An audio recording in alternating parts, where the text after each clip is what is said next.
इस पूरे मामले में मायावती अभी तक शांत थी, लेकिन मायावती ने बाबा को लेकर योगी आदित्यनाथ से एक ऐसी डिमांड कर डाली है जिसे सुनकर अखिलेश यादव भी परेशान हो जाएंगे।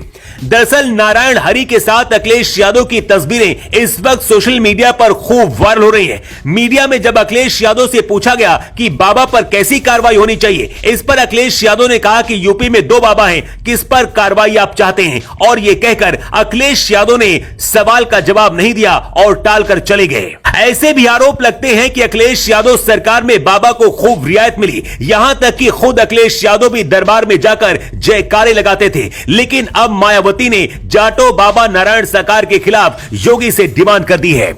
यूपी की राजनीति में मायावती हमेशा जाटो वोट बैंक को आधार बनाकर अपनी राजनीति करती रही हैं। इसी जाटो समाज से बाबा आता है। करीब 12% जाटो के साथ 25% बहुजन वोट बैंक पर मायावती अपना कब्जा मानती हैं।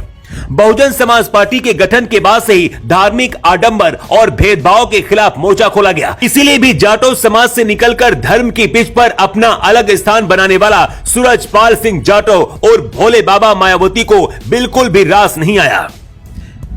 पिछले कुछ दिनों से भोले बाबा के रिश्ते कई बीजेपी और सपा के नेताओं से निकले हैं।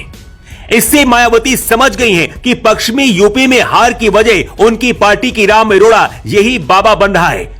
बीजेपी और सपा के नेता तो बाबा के खिलाफ कुछ नहीं बोल रहे, लेकिन अब मायावती ने बाबा के खिलाफ बोलकर अपना स्टैंड साफ कर दिया है। मायावती ने धर्म के नाम पर आडंबर और प्रचार फैलाने वालों के खिलाफ जबरदस्त तरीके से निशाना साधा है। मायावती ने लोगों से अपील की है कि पाखंडी बाबा और धर्म गुरुओं के चक्कर में ना पड़े और सीएम योगी से कार्रवाई की मांग की है।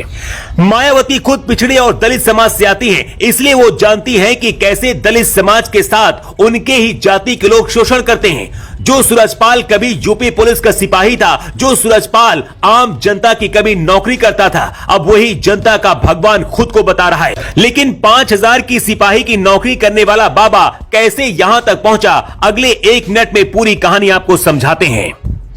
1999 में पुलिस की नौकरी छोड़कर अपना आश्रम शुरू करने के बाद सूरजपाल ने नारायण साकार हरि अपना नाम रख लिया। इसके बाद मंदिरों की जगह मानव कल्याण को पूजा बताता था। लोग उसकी तरफ आकर्षित होने लगे। बाबा दूसरों के पाखंड का विरोध करता था, लेकिन खुद पाखंड करने लगा। देखते देखते 100 करोड़ से ज्यादा की दौलत का मालिक बन गया। इसके बाद खुद को भगवान विष्णु का अवतार बताने लगा।